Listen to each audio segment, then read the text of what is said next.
और भाई आज की अगर मैं बात करूं तो देसी पत्रकार कर्मों की आज तारीख थी और हमारा जो एडवोकेट्स का जो पैनल है, जो लीगल पैनल है, वो हमारे साथ मौजूद है। सबसे पहले तो बधाई के पात्र हैं हमारी जो लीगल टीम है, एडवोकेट संदीप राठी जी। भाई साहब बहुत बहुत धन्यवाद, क्योंकि बहुत बड़े सवाल थे कई सारे जो मुंह भाई खड़े थे। भाई आज करमू भाई की आज तारीख थी, सुनवाई थी, तो बेल लगाई गई, क्या उसमें जो है बेल मिली कि नहीं मिली, क्या करमू जेल तक बाहर आओगा कि भीतरे रहोगा। आप सभी को, अभी सभी दर्शकों को मेरा नमस्कार। ISN लीगल एसोसिएट जो कि संसार क्रांति के का लीगल का काम देखती है, हम सब उसी के सदस्य हैं।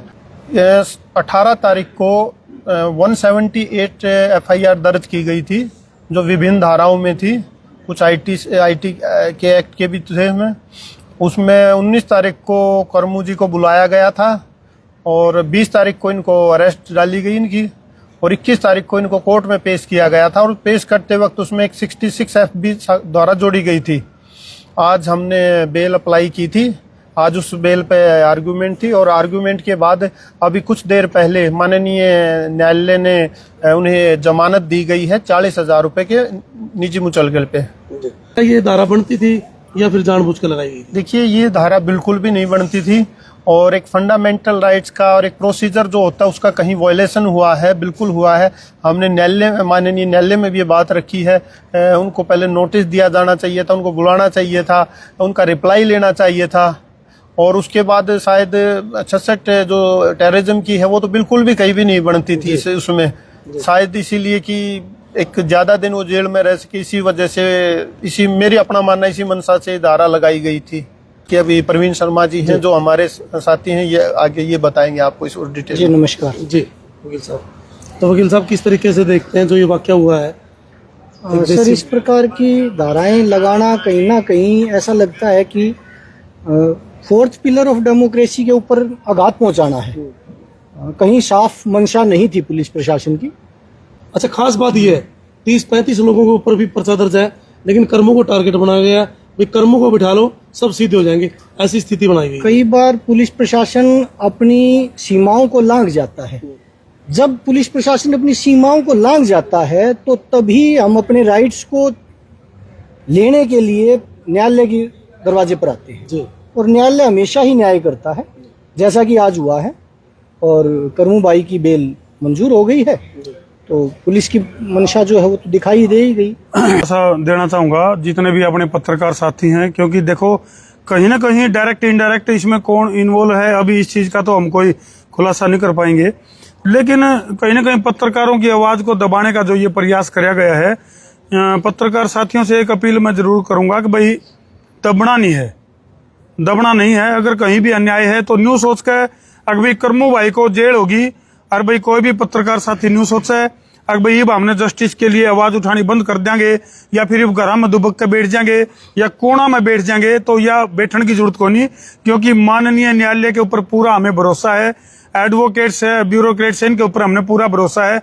अगर भाई ये अपनी जो जंग है, अपनी जो लड़ाई है, उसको बहुत ही बखूबी, बहुत ही टेक्निकल तरीके से उन चीजों के ऊपर वर्क करके बकायदा पूरा प्रॉपर तरीके से एनालाइज करके जब इन चीजों के ऊपर पहुंचे हैं और माननीय न्यायालय ने जो आज नतीजा दिया है वो कहीं ना कहीं एक स्टेप, एक कदम है उस जस्टिस की तरफ। अगर भाई जो लोग, चाहे वो इन्फ्लुएंसर है, चाहे कोई वो पत्रकार है, चाहे वो कोई आम आदमी है, वो सोशल जस्टिस की आवाज उठा सका है। थोड़ा सा भी घबराने की जरूरत नहीं है कि भाई आप लोग नहीं सोचो अभी करमू के लबेरन क्या हो गया, करमू तो जो है रीढ़ की हड्डी थी, उसको तोड़ने की प्रयास किया गया है और उसको जेल में डाल दिया गया है। तो ये और कोई पत्रकार साथी, क्योंकि थोड़ा इस तरह का माहौल हमने देखने में आया, क्योंकि मैं भी साल में 4-5 ऐसे हो चुके हैं। बिल्कुल, और भी कई सारे पत्रकार साथी हैं जिनके ऊपर इस तरह से मुकदमे दर्ज हुए हैं। तो पत्रकार साथियों को एकजुट होकर और इसके लिए हमने खड़ा भी होना चाहिए और एक दूसरे के साथ मैं एक बात और एक कदम और बढ़ के कहूंगा कि जो निजी मामले हैं अपने पत्रकारों के आपस के, चाहे वो इनकी बात करें, एडवोकेट्स की भी अगर मैं बात करूं, इनकी भी आपस में क्या पता नहीं जी, ये जो एक साथ खड़े दिखाई दे रहे हैं, ये खड़े उसके किसी बात पे इनकी वैचारिक मतभेद हो जाए, लेकिन इनसे सीखने की बहुत बड़ी चीज है कि एडवोकेट्स के ऊपर जब कोई बात आवे है, जैसे कल की अगर मैं बात करूं तो कल पूरे हरियाणा में वर्क सस्पेंड था कोर्ट का, पूरे हरियाणा में। कारण सबने पता है, एक वकील के ऊपर मामला दर्ज होया, जिसकी वजह से पूरे के पूरे हरियाणा के वकीलों ने वर्क सस्पेंड कर दिया। तो सभी पत्रकार साथियों से मैं एक बात कहना चाहूंगा, जब भी किसी पत्रकार साथी के ऊपर आंच आवे है तो जिस तरह से वकील साथी एक दूसरे के लिए खड़े हो जाए हैं और वर्क सस्पेंड तक का नौबत आ जाए पूरा दिन, तो अपन अभी कुछ न कुछ ऐसा करना पड़ेगा, जिब जाके बात बनेगी। और कहीं ना कहीं चाहे जस्टिस के लिए वकीलों की बात करें, ये भी जस्टिस की लड़ाई लड़ रहे हैं, पत्रकार साथियों की बात करें तो वो भी जस्टिस के लिए संघर्ष करें, पुलिस की अगर मैं बात करूं तो वो भी कहीं ना कहीं जस्टिस के लिए काम करें। गलती किसी पे भी हो सके है, गलती पुलिस पे भी हो सके है, गलती पत्रकार पे भी हो सके है, गलती नेता पे भी हो सके है, किसी पे भी हो सके है, तो उस गलती को सुधारते हुए कदम आगे बढ़ाने चाहिए। और जस्टिस की आवाज उठाना कुछ भी गलत नहीं है। तो मैं एक बार फिर जो एडवोकेट्स का जो पैनल है, मनोज कुश के साथ साथ सभी साथी जो खड़े हैं मौजूद हैं, उन सभी का बहुत बहुत धन्यवाद दूंगा कि लोकतंत्र को बचाने के लिए एक कदम जो हमने एक सफलता की तरफ, देखो हालांकि अभी पूरी चीजें बाकी हैं, अभी और जो साथियों के ऊपर भी मुकदमे दर्ज हैं वो भी हमने पूरी तरह से निरस्त करवाने हैं। वो भी इन्हीं की मदद से होंगे, आप लोगों की मदद से होंगे, या जितने भी सोशल मीडिया पे जो लोग जुड़ रहे हैं, जिन्होंने जस्टिस फॉर कर्मों की मुहिम चलाई है, जिन्होंने आवाज उठाई है कि भाई एक शोषित वंचित असहाय दुखी लोगों की आवाज, जो पत्रकार साथी केवल कर्मों नहीं है, और जो पत्रकार साथी भी आवाज उठाए हैं, उनकी आवाज उठाने का काम जो सोशल मीडिया पर जो लोग कर रहे हैं, उन सब का भी बहुत बहुत धन्यवाद।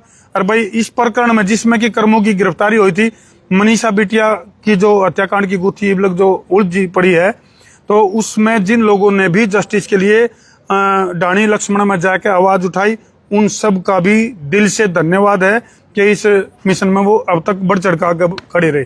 मैं सभी पत्रकार साथियों का धन्यवाद करना चाहता हूं और आगाह भी करना चाहता हूं भविष्य के लिए कि जब तक सोशल मीडिया के आज़ाद पत्रकार बंधु एकजुट नहीं होंगे, आज कर्मू को अरेस्ट किया गया है, अगर आप लोगों के भाईचारे की ताकत अगर संगठित नहीं रहेगी तो आगे आने वाले समय में पता नहीं किस पत्रकार को और अंदर डाल दिया जाए। तो मैं सभी पत्रकार साथियों से अपील करना चाहता हूं कि वो भी अपना एक संगठन बना के मजबूत पैरवी करे, ताकि संगठन पर कोई भी झूठी धारा लगाकर संगठन को, पत्रकार संगठन को परेशान करने की हिमाकत ना करे। बिटिया जो मामला था, नहीं बिल्कुल, देखो क्या होता है कि पत्रकार का भी दिल है भाई, पत्रकार कोई रोबोट तो है को नहीं, पत्रकार कोई मशीन तो है को नहीं, तो पत्रकार के अंदर भी कलेजा है, पत्रकार के अंदर भी दिल है। कोई बात है, अगर थोड़ा सा पास्ट में जाऊं तो भाई बहुत सारे पत्रकार साथी हैं जिन्होंने देश की आजादी में भी योगदान कराया, तो क्रांति का दूसरा नाम पत्रकार है। तो कई बार थोड़ा जोश ज्यादा है जी है, और उस बिना न्याय भी को नहीं मिलता, यह समस्या भी है, थोड़ी सी समस्या भी आप लोगों ने तो बेरा है। एक छोटी सी एफआईआर दर्ज करवाने खातिर भी कई बार सड़कों पर उतरना पड़ जाए है।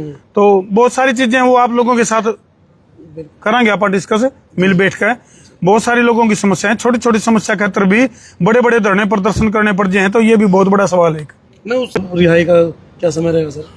वकील साहब बताऊंगे। उम्मीद है जी आज शाम को 6-7 बजे तक वो रिहा हो जाएंगे, और आज 6-7 बजे के बाद वो आपके पत्रकार आपके साथ होंगे। तो भाई ये हमारे लिए बहुत बड़ी खुशखबरी है, करमू भाई को जमानत मिल गई है और शायद अब तक तो रिहा भी हो चुके होंगे। तो ये भी खबर हम आपको दे देंगे। तो एकता दिखाई तो भाई उसका नतीजा भी अच्छा ही मिला। तो एकजुट होके रहा करो भाई। राम राम सभी ने।